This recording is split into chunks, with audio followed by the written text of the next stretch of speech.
Grace 啦。咁好多人都叫我做陳文儀啦。咁我自己咧係社會福利界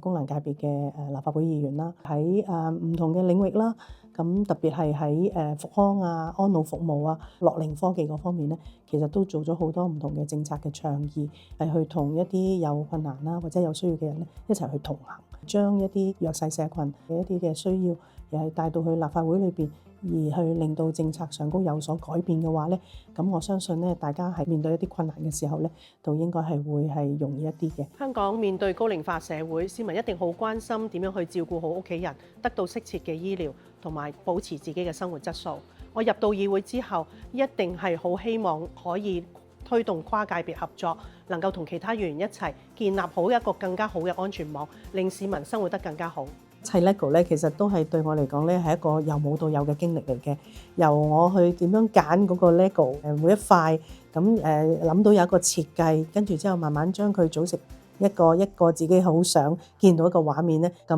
呢個都係我希望我哋嘅政策係有一種溫度，就係大家可以一齊去共同嘅建構啦。你會係點樣利用呢個平台去幫有需要嘅市民呢？立法會咧係一個好重要嘅一個政策制定嘅平台嚟嘅。譬如話，而家我哋見到有好多兩老啦，或者我哋以老護老啊、以老護殘嘅情況，我哋真係要好針對性咁樣去幫佢哋。立法會裏邊咧係可以同到唔同嘅界別去合作嘅照顧嘅，咁我哋可以同醫護界啦、科技啊、創新嗰方面，其實我哋同科技界，甚至乎可能係喺房屋嗰方面咧，其實我哋會做好多嘅溝通，將我哋嘅專業嘅領域，亦都同其他跨專業一齊去合作咧。咁你剛才咧提到咧，就係希望科技可以賦能呢個社福界。咁你認為其實係佢哋最需要係邊一類型嘅一啲嘅科技可以幫到佢哋咧？有一啲嘅科技嘅運用咧，係好重要嘅。我哋最缺乏嘅咧，就係一啲嘅數據嘅支撐啦。醫療嘅系統嘅數據同社福嘅數據能夠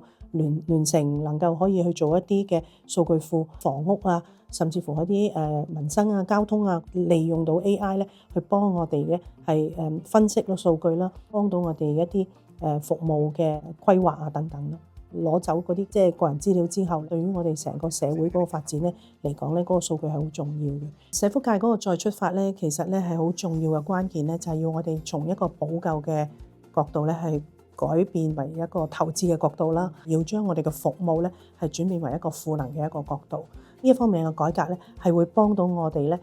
社會再出發。